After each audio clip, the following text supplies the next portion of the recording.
शराब घोटाला। भारतीय जनता पार्टी ने पिछले 4 साल से इस शब्द का भारतीय राजनीति में खूब इस्तेमाल किया। आज उसमें जो आदेश आया उस पर भी चर्चा करेंगे। न्यायालय ने, हमारे जस्टिस सिस्टम ने इसमें एक बहुत ऐतिहासिक फैसला दिया है। इसके लिए मैं जुडिशरी का बहुत बहुत धन्यवाद करना चाहता हूं, जज साहब का बहुत बहुत धन्यवाद करना चाहता हूं। आज के इस माहौल में जब सारी संस्थाओं को, सारे अथॉरिटीज को डराया जा रहा है, धमकाया जा रहा है, ऐसे में इतना बड़ा न्याय करने के लिए जज साहब ने वाकई बहुत हिम्मत दिखाई है। मैं उन सभी वकील भाइयों का धन्यवाद करना चाहता हूं जिन्होंने एक एक कदम हम लोगों का साथ दिया, हमारी ये लड़ाई न्यायालय में लड़ी। मैं खासकर नाम लेना चाहता हूं, अभिषेक मनु सिंघवी साहब का धन्यवाद करता हूं, हरिहरन साहब का धन्यवाद करता हूं, रिबेका मैडम का धन्यवाद करता हूं, विक्रम चौधरी जी का, दयान कृष्णन जी का, रमेश गुप्ता जी का, शादान का, मोहित माथुर जी का, विवेक जैन, रजत, मोहम्मद इरशाद, करण, मुदित जैन, और भी कई नाम है, अगर मेरे से कुछ रह गए हो। बहुत सारे वकीलों ने हमारा साथ दिया, और उन सारे देश भर के लोगों का जिन्होंने पिछले 4 साल से जिस तरह से हमारे ऊपर अत्याचार किया जा रहा था, इतने कठिन समय में हम लोगों का साथ दिया, उनका धन्यवाद करना चाहता हूं। आप जान रहे हैं कि किस तरह से पिछले 4 साल से ईडी को, सीबीआई को, सारी संस्थाओं को इस्तेमाल करके हमारे ऊपर एक शराब घोटाला नाम का एक आरोप लगाया गया। सीबीआई ने, ईडी ने उसमें चार्जशीट फाइल की। आज कोर्ट को प्राइमा फेसी ये निर्णय लेना था कि क्या सबूत और गवाहों के बयानों के आधार पे सफिशिएंट मटेरियल है कि इसमें मुकदमा चलाया जाए। अभी मुकदमा चला नहीं था। कोर्ट को यह निर्णय लेना था कि क्या मुकदमा चलाने लायक सफिशिएंट मटेरियल है, और कोर्ट ने लगभग 600 पेज के आदेश में सारे सबूतों और सारे गवाहों को मद्देनजर रखते हुए यह कहा है कि इतना भी सबूत नहीं है, इतने भी गवाहों के बयान नहीं है, एक निक्का सा भी सबूत नहीं है कि इसमें मुकदमा तक चलाया जा सके। अगर मुकदमा चलाया जाता, 15-20 साल मुकदमा चलता, उसमें बहुत सारे गवाह बुलाए जाते, सबूत रखे जाते, उसके बाद होता, वो तो अलग बात है। कोर्ट का यह कहना है कि इतना टुच्चा केस है, इतना फर्जी केस है, इतना बेकार केस है, इतना गलत केस है। ये मैं नहीं कह रहा, ये भाषा है। आप कोर्ट का ऑर्डर पढ़िए। ये ऑर्डर जो है ये ऐतिहासिक ऑर्डर है।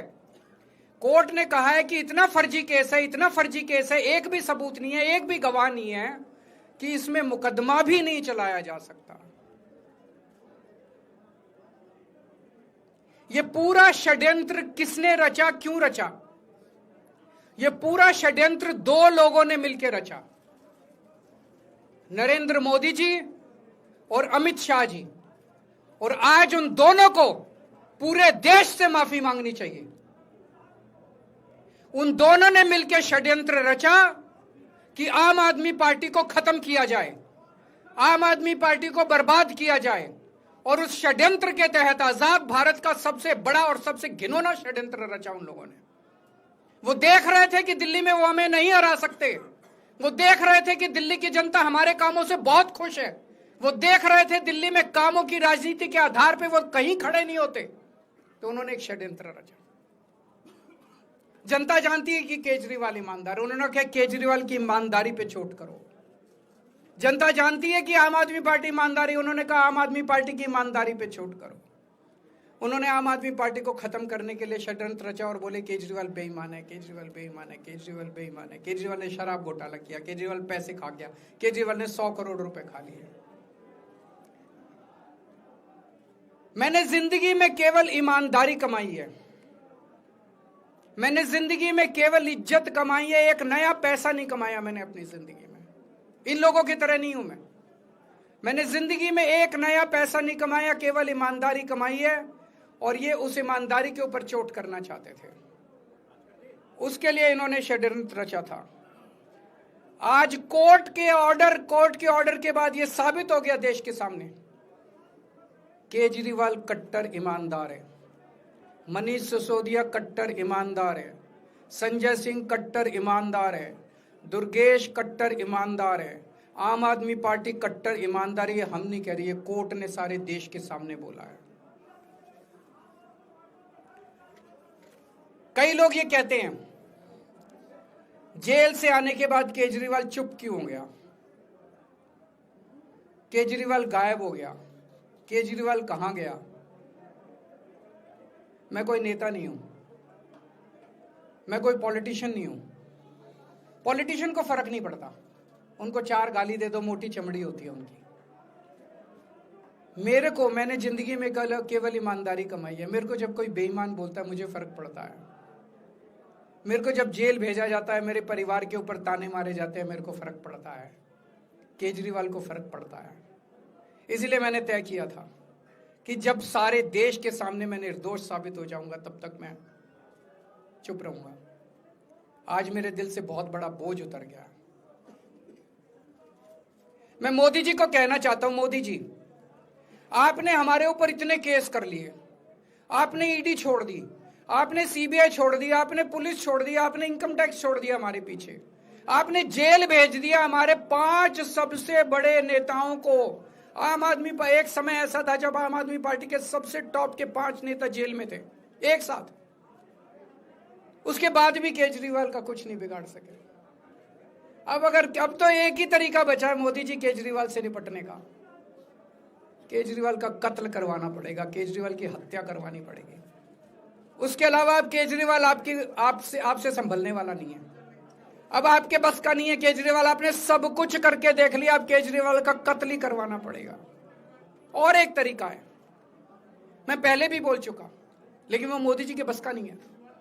मैंने 500 स्कूल बनवाए दिल्ली में, आप 5000 स्कूल बनाओ। मैंने दिल्ली की सड़कें अच्छी करी, आप पूरे देश की सड़कें ठीक कर दो, देखो केजरीवाल को कोई पूछेगा ही नहीं।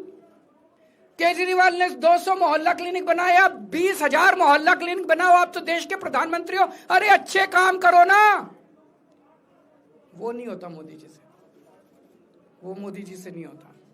मैं उनको कहना चाहता हूं, प्रधानमंत्री जी, केवल सत्ता की जो प्रधानमंत्री मोदी जी की और अमित शाह जी की सत्ता की हवस है, ये उसका नतीजा है जो ये षड्यंत्र रचा गया। और इस षड्यंत्र का मैं बहुत छोटा हूं, हमारे परिवार ने बहुत भुगत भोगी है। मैं जेल गया, मेरी मां बीमार रहती है बहुत ज्यादा, उसको अस्पताल में एडमिट कराना पड़ा, बहुत रोई मेरी मां, बहुत रोई। इनकी पत्नी मनीष सिसोदिया जी की पत्नी, उनको मल्टीपल स्क्लेरोसिस डिजीज है, सब लोग जानते हैं। जब सुप्रीम कोर्ट में केस चल रहा था, संजीव खन्ना जी ने कहा कि बहुत गंदी बीमारी है, उनके नीचे का पूरा पोर्शन काम नहीं करता और धीरे धीरे बीमारी बढ़ती जा रही है। हमारे परिवार ने बहुत भुगता है, लेकिन वो इंपॉर्टेंट नहीं है, हम इंपॉर्टेंट नहीं है, हमारा परिवार भी इंपॉर्टेंट नहीं है। लेकिन मोदी जी और अमित शाह जी के षड्यंत्र का खामियाजा जो दिल्ली भुगत रही है, दिल्ली के 3 करोड़ लोग भुगत रहे हैं, उसकी भरपाई कौन करेगा। आज दिल्ली में कहीं चले जाओ, सारी सड़कें टूटी पड़ी हैं, अस्पतालों में दवाइयां मिलनी बंद हो गई हैं, मोहल्ला क्लिनिक बंद किए जा रहे हैं, स्कूलों का बुरा हाल हो रहा है। पूरे दिल्ली में पोल्यूशन इतना ज्यादा कभी दिल्ली की जनता ने नहीं देखा था। यमुना का बहुत बुरा हाल हो गया है। एक चीज बता जो तो दिल्ली में इन्होंने ठीक करी हो, पूरी दिल्ली का बेड़ा गर्क कर दिया। सबसे बड़ा खामियाजा मोदी जी और अमित शाह जी की सत्ता की हवस, उसका सबसे बड़ा खामियाजा दिल्ली के 3 करोड़ लोगों ने भुगता है। दिल्ली के लोगों से जाके पूछो। आज मैं चैलेंज करता हूं मोदी जी को, मोदी जी हिम्मत है दिल्ली में दोबारा चुनाव करा के दिखा दो, 10 से ज्यादा तुम्हारी सीट आ जाए, मैं राजनीति छोड़ दूंगा। तुम्हारी 10 से ज्यादा सीट आ जाए, मैं राजनीति छोड़ दूंगा। दिल्ली की जनता त्रस्त हो चुकी है तुम लोगों से।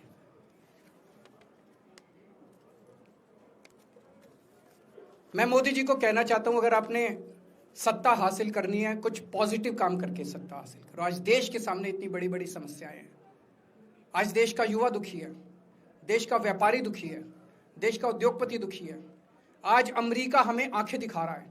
मोदी जी की हिम्मत नहीं है जो ट्रंप के खिलाफ एक शब्द बोल दें। ट्रंप के खिलाफ रोज ट्रंप गालियां देता है मोदी जी को, रोज ट्रंप गालियां देता है भारत को, रोज ट्रंप गालियां देता है हमारे देश को। मोदी जी के हमारा प्रधानमंत्री भीगी बिल्ली बना हुआ है। अरे देश संभालिए ना, आपको हमने देश चलाने को दिया था और आप केजरीवाल में उलझ गए, आप आम आदमी पार्टी में उलझ गए। पॉजिटिव काम करके सत्ता हासिल कीजिए, ये नेगेटिव काम करना बंद कीजिए। अगर आपके कोई एक दो प्रश्न है तो। क्या आपको उम्मीद है कि अब ईडी के मामले को भी ईडी मामला खत्म हो गया। सीबीआई के मामले के बेस पे ईडी था, वो अब फॉर्मेलिटी बची है। हम अगले हफ्ते एप्लीकेशन डालेंगे, ईडी का मामला खत्म हो जाएगा। कांग्रेस कह रही है कि ये बीजेपी ने जो है कांग्रेस को नुकसान पहुंचाने के लिए आपको जो है राहत दिलवा दी है। मैं आपसे पूछना चाहता हूं, केजरीवाल जेल गया, रॉबर्ट वाड्रा जेल गया, संजय सिंह जेल गया, क्या राहुल गांधी जेल गया, मनीष सिसोदिया जेल गया, सोनिया गांधी जी जेल गई? किस मुंह से बात करते हैं? शर्म नहीं आती कांग्रेसियों को?